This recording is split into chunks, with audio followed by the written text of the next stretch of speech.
Sammen, i dag vil vi lave noget... Ja, Let's Play, det er EP. Hvad er det så? Det er Twisted Treeline EP 2, tror jeg nok. Ja, det er EP 2. Ja. Yes. Men i hvert fald...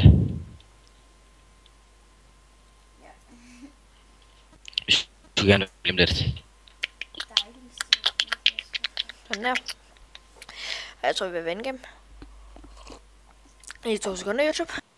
Så er vi in game. Nu skal jeg bare lade sætte grafikkerne op igen.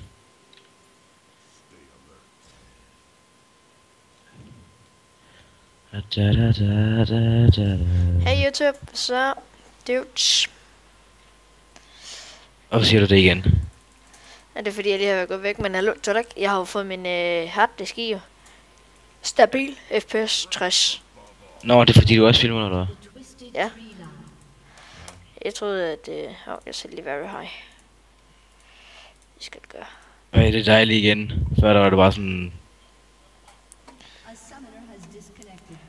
Og det har vi så ikke lige brug for, det gør. Tak skal du egentlig have. Hvorfor? Det var ironi. Ligesom en nette sagde, du kan levere en tidlig joke med et pokerfist. Det passer overhovedet ikke, det gør jeg. Jo, det er rigtigt nok. det sagde min mor også. Det sagde mine brødre også. Det er rigtigt. Det passer ikke. Så kan man tage det bare lidt Q.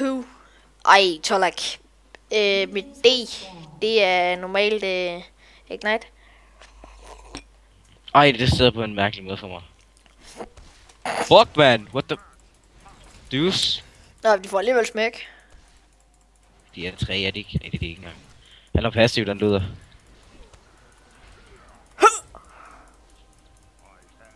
Jeg dør. Q ham. Skift og Q. Nej, ikke sådan her. Gør jeg. Au, gå væk. Ting. Og så kommer hun lige til sidst, man. What the fuck? Tak skal hun egentlig have. Fordi hvis jeg skød, så var der mulighed for at jeg missede. Så sådan lidt.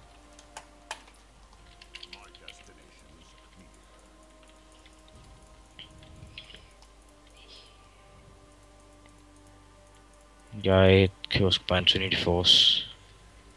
Yes. Det skulle gerne være sådan rimelig OP. Wow, det går bedre nu, når jeg får min nye harddisk i. Mener. Det er ikke i skyggen af lag. Det er 60 stabil. Jeg mener, det er rigtigt. Du kan kigge, når jeg lægger den. Jeg tror nogensinde, jeg har set det. Er ikke stabil som sådan, men når jeg, der var lige en gang, der var nede på 30, dengang vi i starten, men ellers så han stået sådan der hele tiden. Om der heller ikke passiv, så han kan ingenting nu, mand. Vi fik ham så i starten, jo. Ja. Så vi fik faktisk hans passiv ned. Jeg kan graffe. Ej, hvor hun dårlig hende der, Elise der. Fuck, Jason er OP. Nice, han er melee og...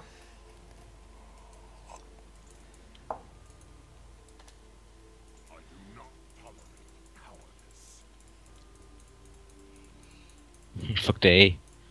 You can do nothing but cry. Øj, jeg døde sgu kraftet med. Kom her. Jeg skal undskylde YouTube, jeg dør hele tiden, men... fandt med lang tid, jeg prøvede mig.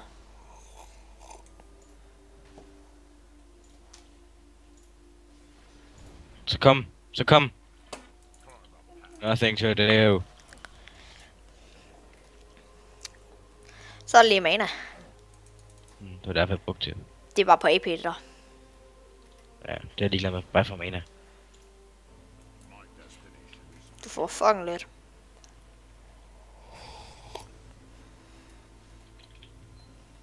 Jeg tjener mere, det skal være i vejen. Lolly, så kom han op fra luften af med mig. Ja, det var hans Q. Han kom sådan helt op fra luften af. Flyvende Det var ned. nok fordi du ikke så ham vel. Ja, det er faktisk en grande bug der.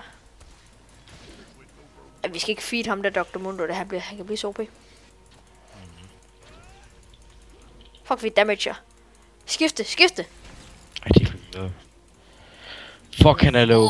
Ja, passiv. Med blot.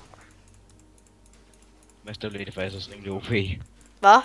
Master Blade er altså også rimelig OP. Jeg ved ikke lige, hvorfor det er egentlig. Jeg synes ikke, det plejer at damage so much. Har Master Blade? Nej, prøv at se. Hey, help me. Vi skal have Mundo.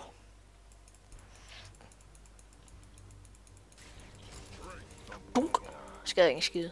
Nej, det gør det faktisk ikke. Jeg mangler mana for the win. Glem ham. Damage! Knep, man. Jeg har lige akkurat ham også. Jeg har lige fået det der... hvad hedder det? Hvad hedder det? Ignite. Har du lige fået det? Ja. Og hvad så? Ja, så kunne jeg ikke. Nej, der har fået killet. Nå, jeg fik killet. Du fik det alligevel, så... Okay. Jeg har allerede Phage. Du køber også Phage, eller... Hvad? Du køber også Phage, eller hvad? Ja, den der page der. Ja, det gør.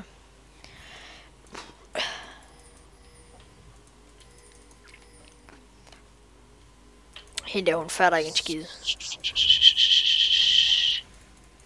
Ej, det er meget nice lavet det der. Haha! Kom her, Kælling. Jeg får ham. Under alle omstændigheder. Jeg tror ikke, det skal nok. Det gør jeg ikke, nej.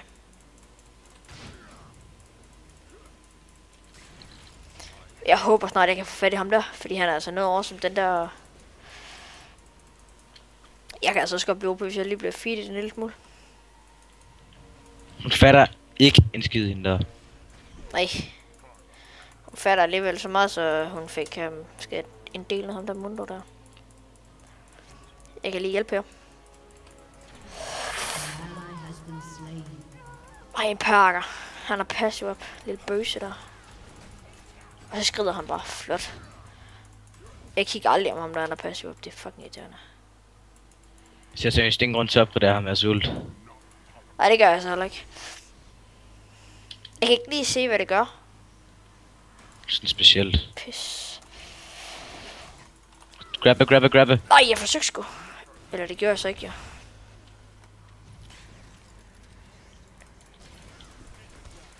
Hov, jeg døber den der. Faktisk ikke skade en skide det der. Ej, jeg kunne lige skal prøve, for jeg døde alligevel. Glem ham.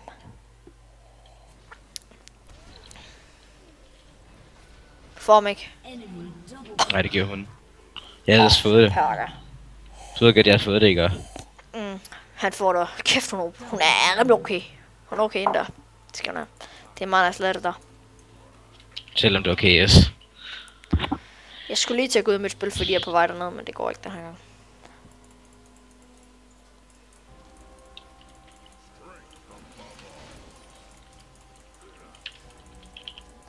Efter en.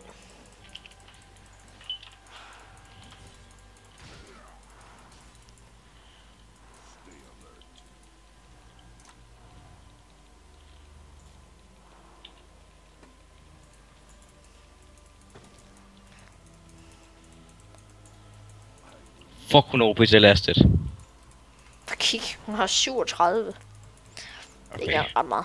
Jeg er 32, så... Det er ikke fordi, hun har mange minions. Knæppe. Fuck, han er homo om der. Knæp! Så er der altså sted nu. Ja, jeg er død. Glem ham. Løb dit vej. Jeg er død alligevel for helvede. Det gør jeg sgu set også. Sådan, ja, jeg er død alligevel, så whatever. Okay, spam den bare. Ja, Kælling, hvad med at komme ned og hjælpe mig? Du står bare og søtter. Bruiser, yeah. Hun er rimelig OP til det der. Derimod så døde hun. Sker der, hun er dårlig, man. Hvor fanden tog hun ikke det kill der? Fuck, man.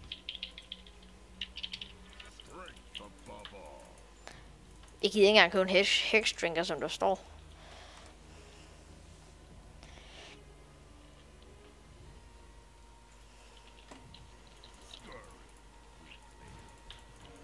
Ikke engang level 6 endnu.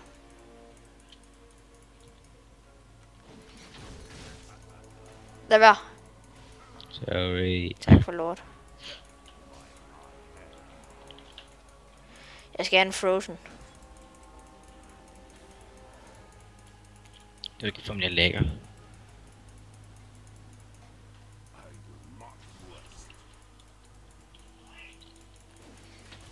Bare hør det der insta-kill, what the fuck.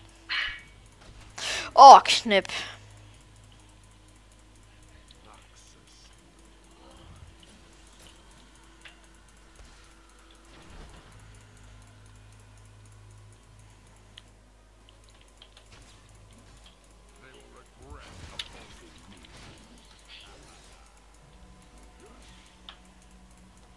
Så er jeg ulti.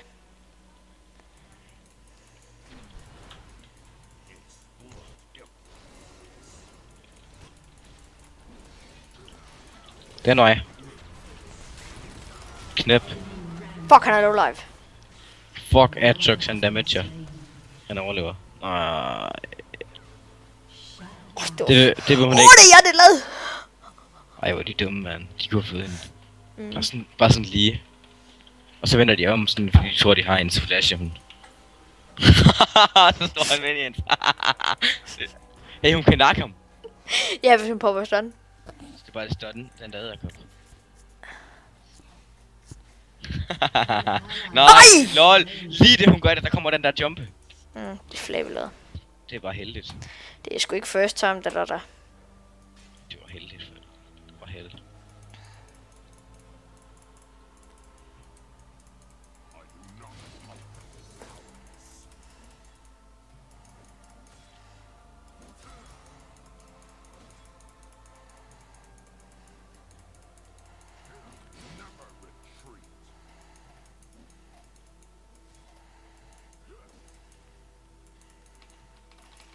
Han er altså rimelig god, den Mundo der. Du skader ikke skide på ham. Nej, okay, han er ikke engang, fordi han er særlig meget.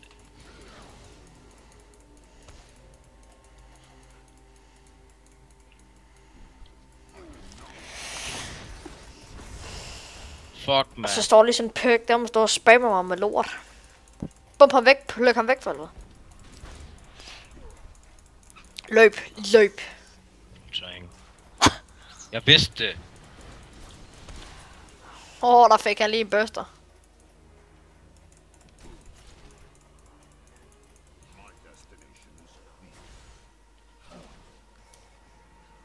Så aber.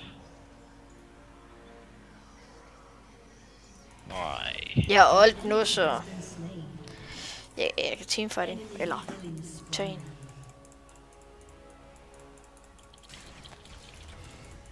Fuck, han er passiv, den lige Passive.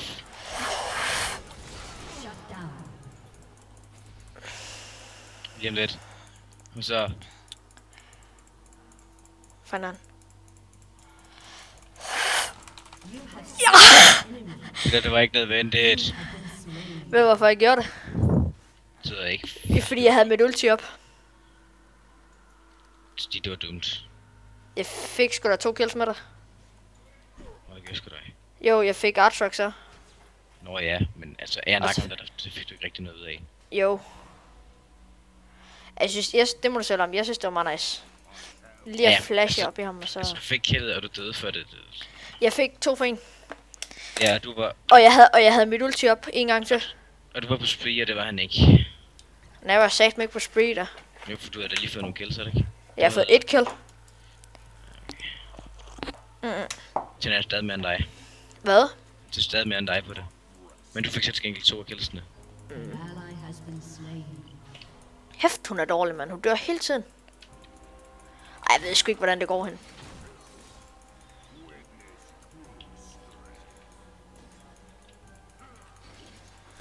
Knæp en burst, jeg lige får smidt den der, mand. Satan så. Nej, går det Artrox. Har han passet op? Nej. Han er på ulti.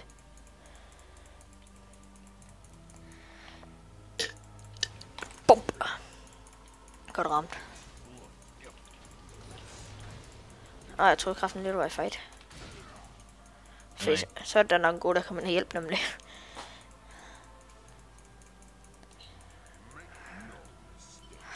Ah, 6. Satan, han har købt blikben. Knip, mand.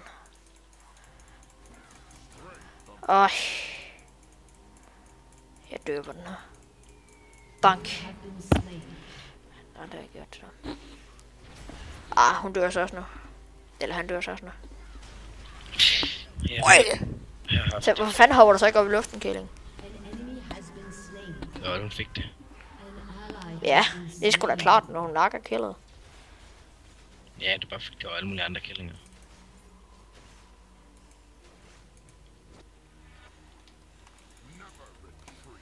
Not a chance. Siger boom. Ej. Man skader lidt på dem. Skader det der egentlig med AP eller sådan noget? Det skader med AD. Den skader ikke en skid alligevel. Det er ikke hvad fanden der skal til for at få det der på damage en del. Satans, jeg ikke rammer der. Du er der med den der speed dims. 2 sek.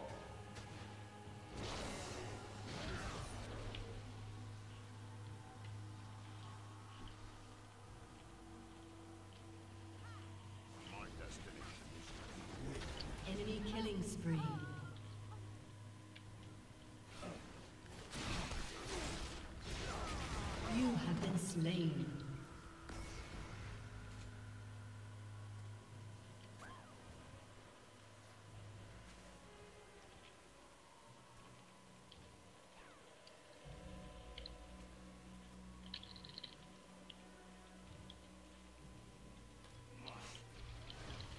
Enemy killing spree. What the fuck?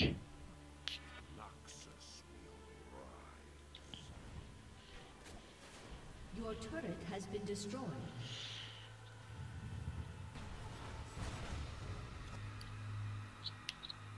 I will not rest. An ally has been slain.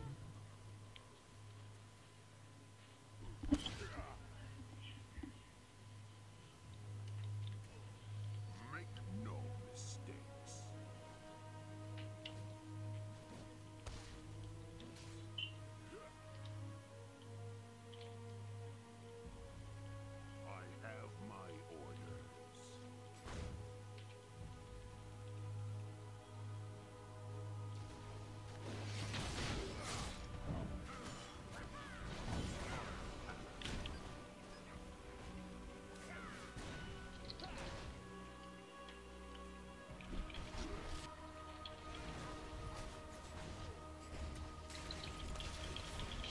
Down.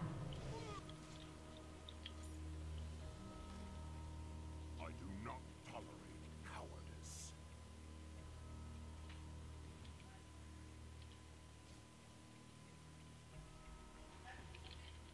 Enemy rampage.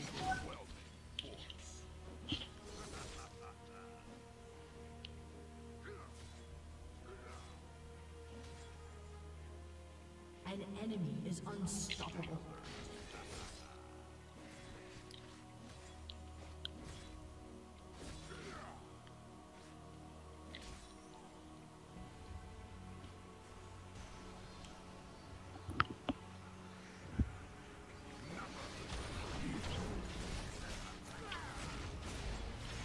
An enemy is dominating. Shut down.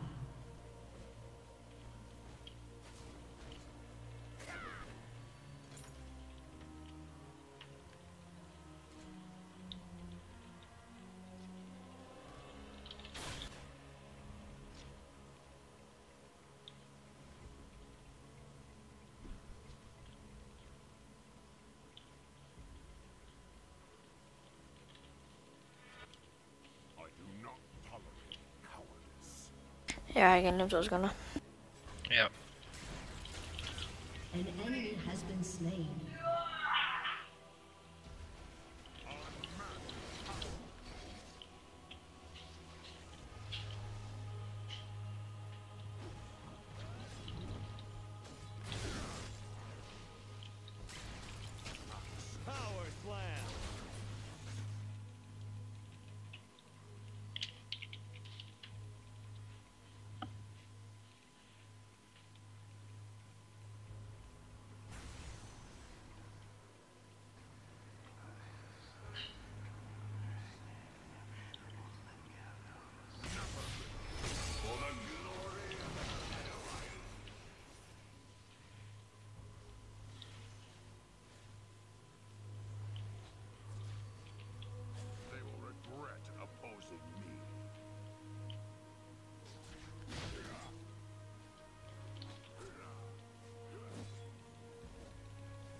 Hallo, vi er i gang med lige at destroy det her. Has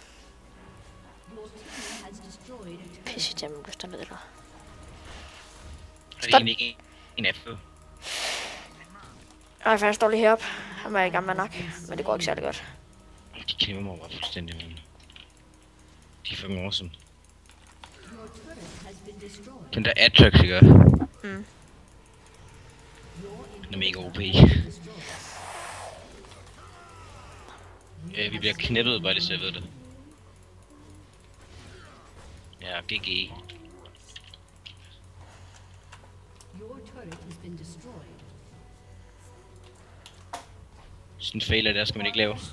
Nej.